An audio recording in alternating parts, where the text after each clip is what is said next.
What's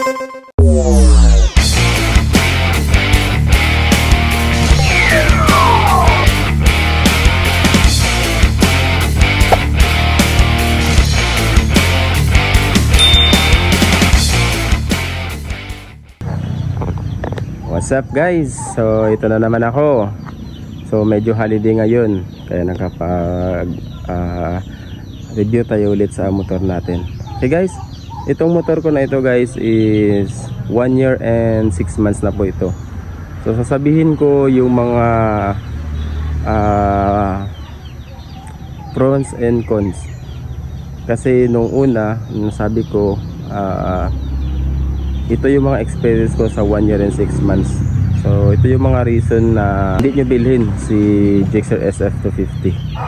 So all stock pa lang guys yung in terms sa engine. Pero sa mga accessories guys, so marami na akong ipinalit dito sa kanya. Okay, like pipe, so nagpa-tidy ako. Yung grab bar sa likod, ito. So, yung grab bar sa likod ginawa ko na para mas neat yung tignan yung sa likod niya. Okay, kayo na bala umusga guys. Yan yung sa likod niya guys. So bali nagpa-repaint na rin ako ng pintura sa mugs. Yan, white. So naisip ko yung white guys kasi para bagay dun sa pangalang Suzuki. So kanya-kanyang preference naman tayo guys kung ano yung pasok sa paningin nyo sa motor nyo. So yun, sa akin gitry ko lang ito. So nagustuhan ko naman din yung kinalabasan. Tingnan nyo guys, combination of white. Yan, white mugs. So guys, so sasabihin ko guys kung bakit, ano yung mga problema sa kay Gixxer SF250. So yung first guys, akala ko yung braking niya sa likod, yung sa rear brake niya, akala ko kakapit lang din siya kung tatagal na yung brake pad sa likod. Pero hanggang ngayon guys, kung ano yung dati na braking ko sa likod, hanggang ngayon na nag-1 year in 6 months na, ganun pa rin, parang hindi siya ganun kakapit guys. So hindi mo siya magagamit na pang full brake yung sa rear niya. Kasi guys, kahit anong apak mo, hindi ganun kakapit. Hindi ganun kakapit. So pasensya na kayo guys kung may mga manok dito. So maririnig yung mga tilaok ng manok kasi ang dami kasing manok dito guys. So ayan. Ayan. Ayan guys. So dito pa, marami manok dyan. Dyan. Yun, mga pabo. So hayaan nyo muna yan sila guys. Importante at least marinig nyo rin yung sinasabi ko. So yun guys, number 1 yung braking sa likod. So bakit hindi dapat bilhin si Gixxer SF250? Kasi number 1, yung braking sa likod is hindi ganun kakapit. So kailangan mo talaga yung pan. Kasi ako guys, hindi pa ako nakapagpalit ng brake pad sa likod. Pero sa front, doon ako nakapagpalit na ako kasi yun yung parati kong ginagamit kung sa long ride ako. Kasi pag ito lang gagamitin mo, so wala, kailangan mo talagang gumamit doon sa disc brake. Pero yung disc brake naman guys, kung ano yung kahinaan ng kapit sa likod, pero pagdating sa front ito, pagdating dito guys, napaka snappy ng brake nito guys. So kahit kaunting tiga mo lang, maramdaman mo talaga yung braking. So yun. So hindi ko alam kung sinadya talaga ni Suzuki ito. Hindi ko alam yung reason niya bakit gano'n na lang kaluwag yung, gano'n na lang hindi kakapit yung sa likod. Pero binawi naman nila dito sa front brake. Okay. So ano pa yung mga napansin ko? Yung isa pa na napansin ko dito kay Gixxer SF250, no. So ngayon lang talaga siya lumitaw guys. Mga napansin ko siya 1 year and 3 months. So nung pumatak na ng 1 year and 3 months guys, so napansin ko medyo pumapalya yung ignition niya guys. Yung ignition ni Gixxer SF250. And then ewan ko sa starter, hindi ko rin alam kung ano nangyari. Kasi pag morning, pero hindi siya kuhan guys, paminsan-minsan lang siya nangyayari. Kasi nung last time, nung pinapaandar ko na, akala ko nasira na yung kuhan ko, yung starter ko. Kasi kahit anong pilit ko na start, so hindi siya gumagana. Yan, so bale in on off ko yung kwan, yung switch ko. So mag on off lang ako yung starting niya. Iwan ko anong nangyari. And then akala ko nasira na yung ignition. So tinry ko ulit kinaumagahan, morning. So andun yan, nag-start naman din siya kaagad. So parang may time lang talaga na hard starter siya.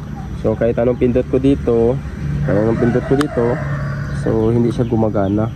And then mga 30 seconds to 50 seconds ata, so dun pa siya gagana. So baka kayo guys may mga experience din kayo. So sa tingin ko hindi talaga normal kasi may time talaga na abutin ng 40 seconds bago siya mag-start mag-on dito. So yun yung isang problem sa kay Gixxer SF250. Pero hindi naman sa everyday, may time lang talaga na hard start talaga siya. So yun guys. So in terms of vibrate, so nasabi ko doon sa una ko na vlog, yung vibrate niya is parang nagda-drive ka lang ng kuan guys, ng Raider FI. Yun yung vibration niya. Okay. And then napansin ko kasi guys, every rides ko nakapantalon ako, so hindi ko masyadong maramdaman yung init ng makina nung nagra-rides ako. Pero nung pumunta ako ng palengke ng town, naka-shorts lang ako, so ramdam ko talaga, maramdaman ko yung init ng engine niya dito sa paa ko. Yan. So normal lang daw, sabi nila normal lang daw kasi naka big bike tayo, 250cc. So mainit talaga. Makakasabay pala siya sa ZX25R. Kasi yung ZX25R guys, 250cc din siya. Itong Gixxer SF250 250cc din. So may nakasabayan ako na ZX25R. So dito mo talaga makikita yung hatak ni Gixxer SF250. Kasi guys, sa first gear, second gear, third gear hanggang fourth gear, naiwan ko yung ZX25R. So promise guys, totoo yun. So naiwan ko yung ZX25R sa arangkada from fourth gear. Pero pagdating ng fifth gear at sixth gear, so dun nalampasan ako ni ZX25R. Pero hindi na masama guys sa single cylinder laban for cylinder. Yung distance, yung pareho kami naka full throttle na talaga. Yung distance ni ZX25R sa Gixxer SF250 is nasa 1, 2, 3, 4 blocks. So hanggang doon lang yung distance niya sa akin guys, 4 to 5 blocks. Pero hindi talaga niya ako maiwan yung as in na totally na maiwan talaga. So nakabuntot pa rin ako sa kanya. Pero yun yung distance, mga 4 blocks to 5 blocks. So at least nakipagsabayan tayo. Hindi ganun ka